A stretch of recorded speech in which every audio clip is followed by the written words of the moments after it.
So many of you asked me over the summer whether I'd kept the Nikon 5100 or not.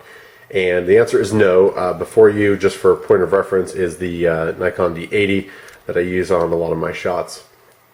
And unfortunately, due to fire season the way it was, I was running out of time whether to take it back or whether to keep it. I had 90 days where I purchased it, whether to bring it back or not. And due to this year's fire season, it ran way past 90 days and I never got a chance to actually do it. So unfortunately, I don't have the camera in front of me.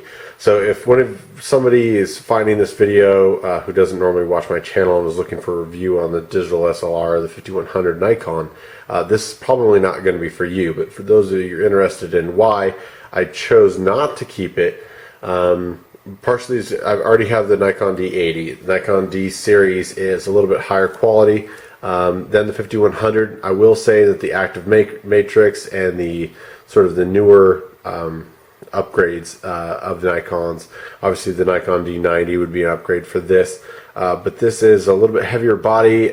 Some of the features of enabling the shutter speed and aperture change with double wheels is a little bit easier. I did like the fact that it was smaller and lighter. The 5100 was easier to move around.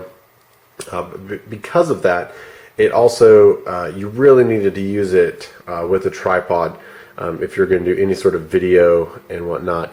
Primarily, that was the reason I was looking for, was an upgrade to this one. This one does not do video. Its big brother in upgrade, the D90, was one of the first SLRs to start doing video.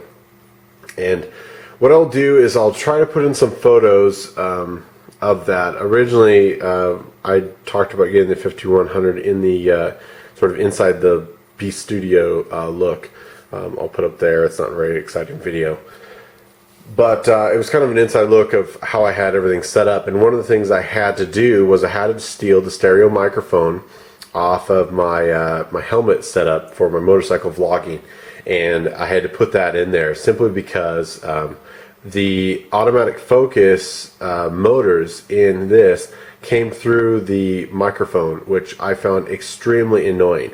It's fine if you're going to do some smooth landscaping and very artistic stuff, or if you're going to put music over it or voice over, if you're not going to actually use that video.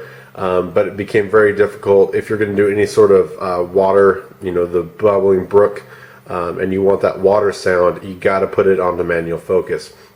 Is it the end of the world? No, but it did not facilitate the solution I was looking for an upgraded, basically best of both worlds. I want to be able to take terrific pictures and at the same time do a video if I was out there and needed to do that. I'll put up a quick video of the noise that you can kind of hear when things are quiet and you pan around and the autofocus is set without an external microphone, and that's what this is. The problem I have with the video is I'm going to have to put music over it. Do you have a microphone? Every time it autofocuses, you can hear it in the microphone.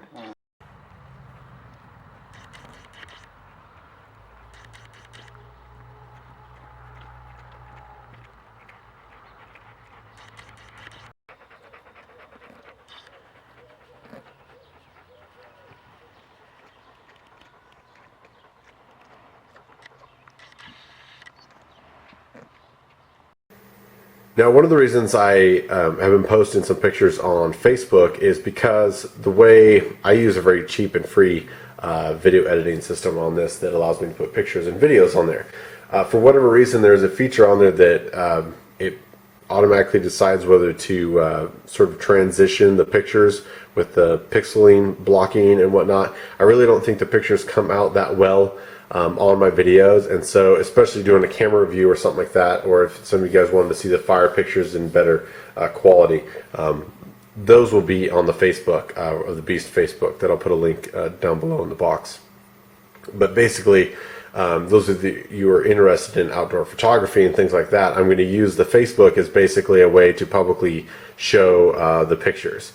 And I will put up some pictures that I took of the 5100. Really terrific pictures. They did a great job. It is an improvement, over the current technologies as far as the active matrix, the focusability, the quick picture time, Everything about the camera was great. It's just not that perfect solution yet for somebody who wants to be able to shoot video. Doing manual focusing and being able to pan the camera across and keep everything in focus is not that easy, and it's something that it takes away from the fun of trying to put a video together or a beautiful panoramic shot in video mode when you have to constantly work. You got to bring more equipment, you got to have a better stabilized tripod, and it just wasn't the answer I was looking for. I also found it to be whatever processor they use to make the video. I'll put up a clip here in a second of it was my mom's dog that I was testing out some camera stuff with, and when she jumped towards the camera, maybe it's just the software I was using, but it sort of got pixely and got red blotches on there for just a split second. But any sort of fast movement, it wasn't able to process that well, and it really deteriorated the video. That's basically it. If you guys have any specific questions, you can ask me.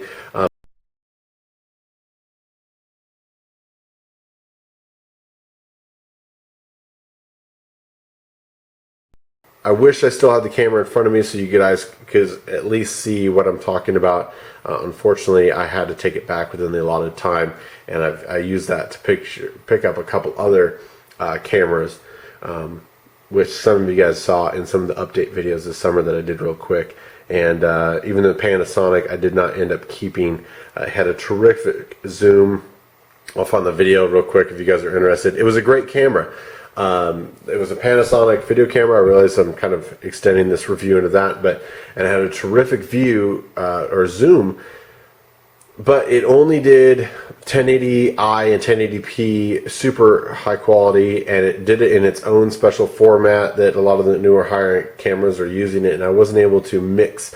If you guys watch my tent review, I did that tent review on the Panasonic, but I wasn't able to enter in any other videos and mix them in the current editing software that I had. It also, because the larger file size, was a harder task to do with my laptop setup the way I'm currently doing it. I don't think I'm going to get a bigger editing system, like a desktop system, in to do better video editing. Maybe down the road I'll update the laptop again, but it's only a year old, and it does have its own graphic processor in it. But I want to keep everything downsized in case I end up doing more traveling vlogs and take trips. I want to be able to edit on the road, and a desktop system is just going to be wasting money for that.